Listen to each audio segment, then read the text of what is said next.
Hi, everybody. Welcome to another Chats with Chaudhry, and it's my second episode in my Reflection and Forecast 2022-23 series. And I'm delighted to join my good friend, Oliver Stauffer, who is CEO of PTI Packaging Technologies Inspections, to actually look back on this year and also look ahead to some predictions for 2023. So first of all, Oliver, it's lovely to see you. Thank you for coming in when everybody's actually on holiday now officially at Yeah, your it's office. officially holiday. The office is closed. You can see all the team is at home, starting their rest and relaxation for the holidays. So it's a pleasure to be here again with you, Rizwan, as always. Well, it's lovely to see you, and thank you for taking time out. So, first question for you, for people, as I always ask, people not familiar with PTI, could you just give me a very quick top-line overview of the business? Yeah, so PTI, we're a premier manufacturer of container closure integrity test equipment. We distribute that globally. We have 7 technologies to support container quality and integrity testing. And we are ranging from benchtop leak detection solutions all the way to inline automated solutions. So we run the full gamut of container types, formats, but we're really operating in that high risk pharmaceutical packaging space, making sure that the container itself serves its purpose and brings the product to the patient safely. Brilliant. Now, I know I've asked this question, but this is the third time you're doing this actually with me. We've done it over the last 3 years, but one word to describe 2022 and why. Yeah, so that's a really, it's always tough to put it into a single word, but this year we had a lot of headwinds and challenges all related to supply chain. So the global supply chain still was pretty tight, but resilient would be my word. This team came together and carved a path forward. We always found a way to find the solutions that we needed. And today we're a much stronger organization because of the really navigating such a difficult supply chain in 2022. It's difficult when PLC controllers and other components have 6-month lead times. It's almost impossible, but we have an incredible team here, so Can it's I been just ask great. you, what do you mean by PLC controllers? A PLC controller, that would be the brain that operates a piece of machinery, but it could be almost any other component. You could see, cylinders, valves, other components that go into a piece of equipment. You could have 90% of your parts and just be missing that one piece, and it's holding up your ability to deliver on your clients' promises. So, or on the promise you have to your clients. But we've been quite successful this past year, ultimately navigating that forward. So it was just a constant effort to find the right solutions and parts as we went through the year. Brilliant. Right now, so looking back on this year, what would you say are some of the key achievements from your perspective, from a PTI point of view? Yeah, so despite all the headwinds, we still brought some new technologies to the marketplace. We still grew as an organization, and we're continuing to focus on really highly critical applications. So this year we launched the RTX, which is the high voltage leak detection solution that's automated for prefilled syringes. That's a really exciting platform for us and really offers a new avenue for our clients to really increase their sampling throughput of high risk parenteral leak detection. And then also the PQX, that's our automated pouch seal inspection solution. So we've really, while we're continuing to develop our benchtop solutions and bolster those sensory technologies, we've really pushed far into the automated space and flexed our muscles there. And so that's going to continue on. It's really great what we did this year, delivering several systems into that field of pharmaceutical automation. So that's really great. Fantastic. Well, look, that leads on quite nicely actually to, and you've also answered part of it, I think, in your initial answer a bit earlier. What were some of the big challenges that you faced this year, but also the sector faced, and what developments stood out for you within the sector? Yeah, so I think the entire sector was challenged by these supply chain challenges. So, continually trying to deliver on the promises of the industry, making sure that safe drugs are reaching the clients and reaching the marketplace is, of course, the objective. And when you have to continue to reach into the supply chain and fight to find the stuff that you actually need to deliver on that promise, that's been one of the biggest challenges this past year. But in general, I think that the industry continues to move forward to improve quality, to really focus on new technology solutions in the marketplace. And so despite most of those supply chain challenges, and it's been rampant, it doesn't matter if it's this sector, that sector, it continues to be a unique challenge for the industry. And hopefully in 2023 that goes away. But I feel that's been definitely unique for the year itself. It's there are always other challenges, but this was something that was, we'll say, not necessarily foreseen, or we thought it would resolve itself this year. And as we go through it, you realize how much do you control versus how much are you at the whim of what's available to you. Sure. Yeah. One thing I was going to ask you though is that obviously this year has seen growth in the use of biologics and development of biologics and ATMPs. So how has that impacted the CCI sector, if you like, and from your perspective, the solutions people are asking you for? Yeah, so the ATMPs, you can consider it a very low volume space, but still extremely high risk. And those container formats are also oftentimes a flexible package format, a flexible sterile barrier. And what's really interesting is in 2022, with the launch of the updated Annex 1 out of the EMA, that document is actually calling out many of those package formats as a fused container that requires 100% inspection. So it's really a unique environment for some of those sectors, the ATMPs that are using flexible parenteral package formats or sterile barriers. So that's definitely one of the spaces that we see are changing or shifting for the biologic space. We also see a lot of suppliers and companies using CDMOs and the smaller operations to support their ability to fulfill on the supply side of these critical pharmaceutical products. And so, you know, you see a little bit more lower volume, high mix within the industry, and it still requires that high touch point of quality control, really high level of quality control. And especially when you have smaller batches and a little bit more personalized manufacturing operations, the need for increased quality control and increased inspection goes up. So that's something that I think is definitely happening and we're seeing within the industry. Yeah. Right. And one final question related to 2022. Are there any areas you think the industry could have improved on this year?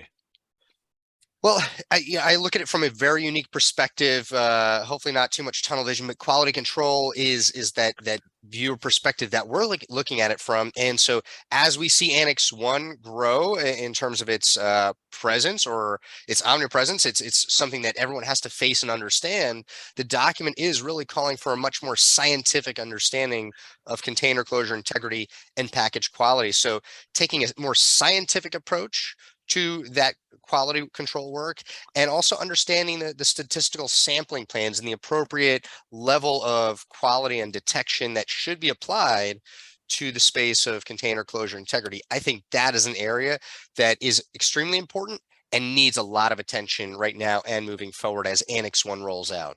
All right, well, let's move forward then. Let's look at 2023, and I'm sure Annex 1 will come up again as we talk about 2023. What predictions do you have for pharma and biopharma in 2023? Well, I see that CDMOs are continuing to grow in their importance. So, you know, they definitely served a really important role during COVID-19 and supporting the industry to fulfill on the supply chain needs and the drug needs of the market space. But I think that going forward in 2023, the competitive nature and the importance of CDMOs, they will start to shift to just supporting in terms of volume play.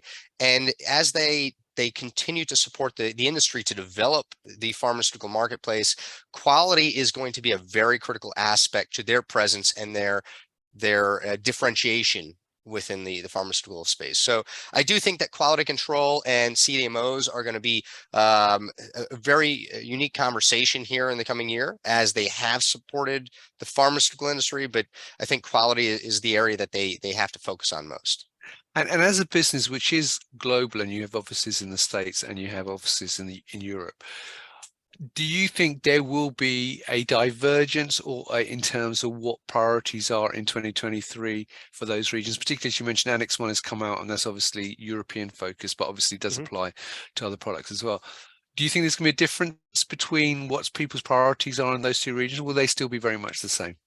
I think actually what we've seen is very much a harmonization. So while Annex 1 is different than some of the documents that have been published here domestically in the United States, I think that they're actually Annex 1 is tipping the hat to USP 1207. So there is in fact this subverted harmonization that's occurred, and the PICS organization is certainly doing a very good job of bringing it all together, creating some understanding, and developing that sort of a harmonized approach for the regulatory bodies so that they can all regulate in a unified way.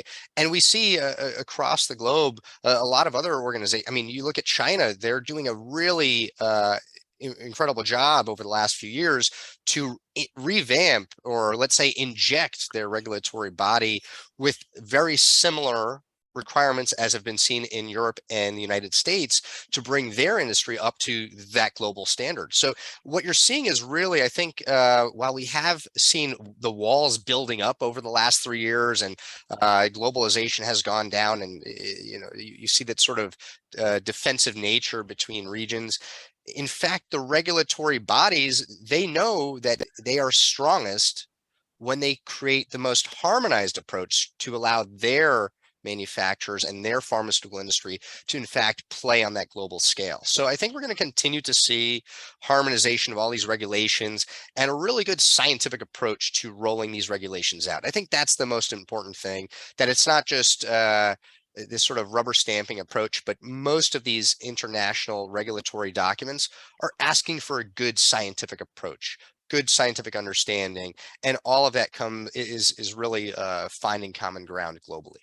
Right. Okay. And let's drill down a little bit more then to CCITesting itself. I mean, we touched about a little bit when we started talking about 2022 and biologics and ATMPs, but what developments and trends do you expect to see within that particular sector, which is obviously your area of speciality?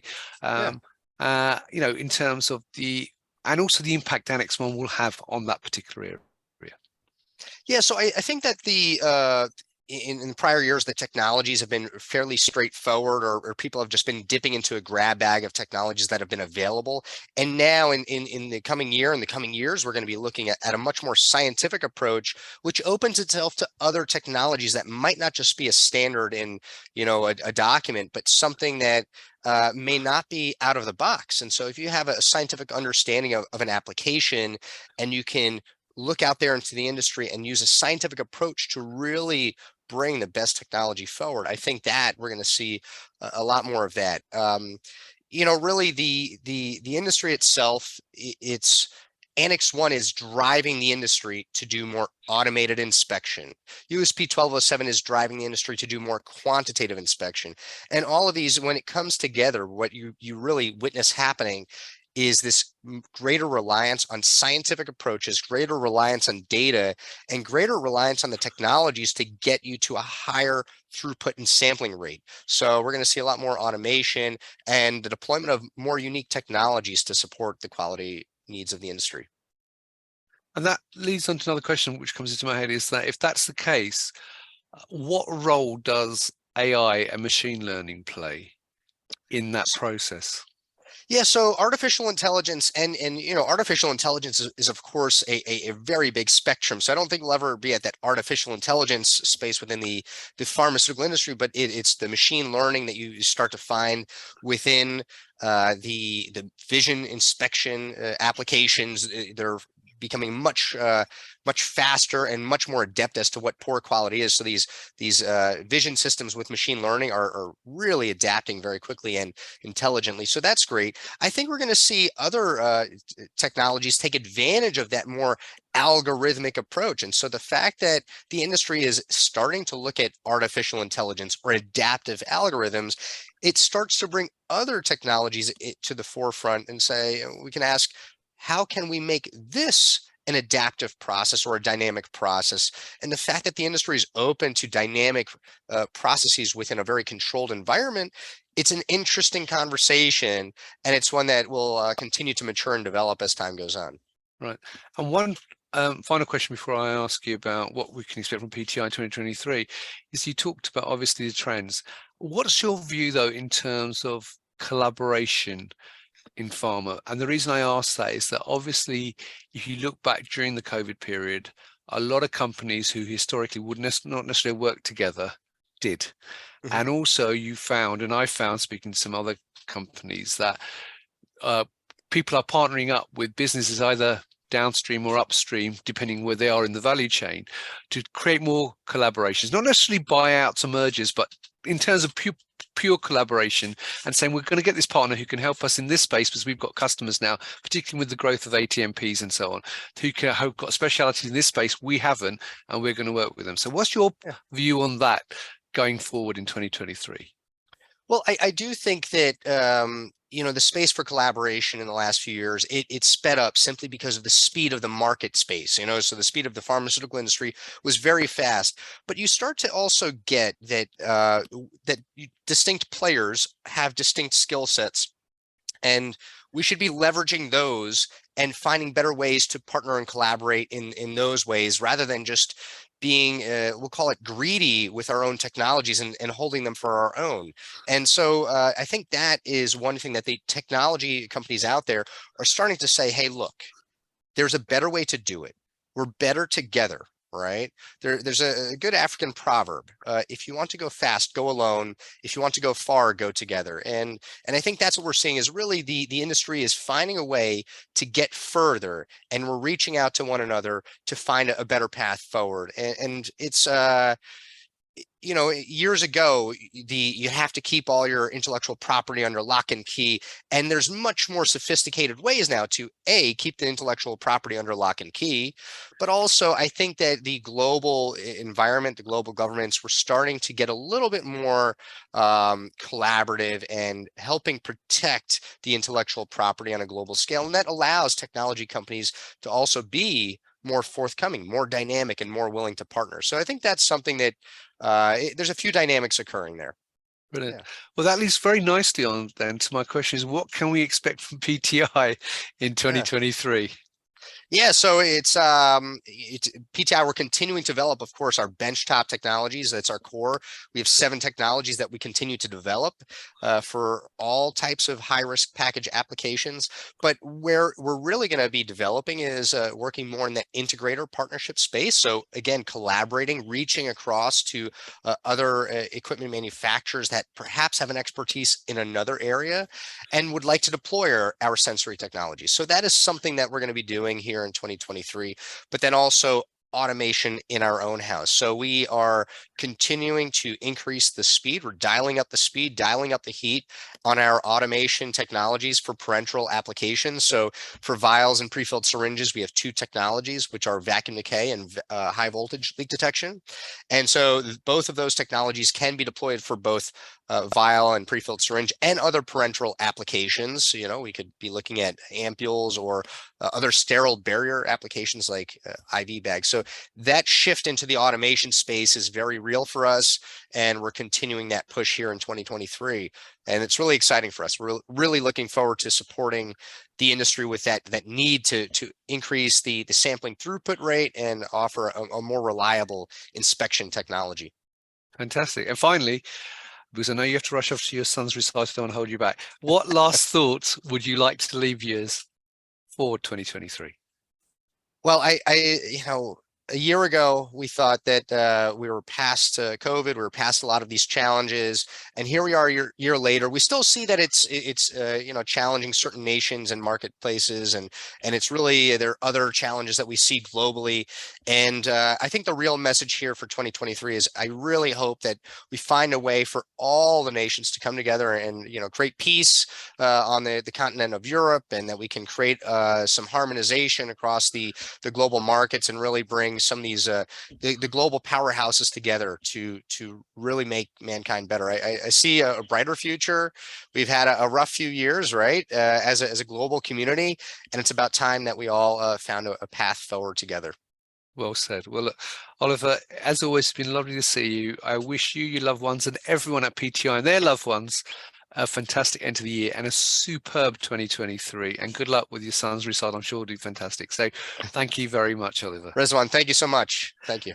And viewers, thank you for watching. If you'd like to know more about PTI and their technologies, then the link for that will be above the video. And if you have any questions for Oliver based on what he said, then feel free to put them in the comments below. So once again, Oliver, thank you very much. Merry Christmas and have a fantastic 2023. And viewers, have a happy holiday season, happy festivities, and I hope you have a fantastic 2023 as well. Thank you very much. And until next time, as always, stay well and stay safe. Bye-bye.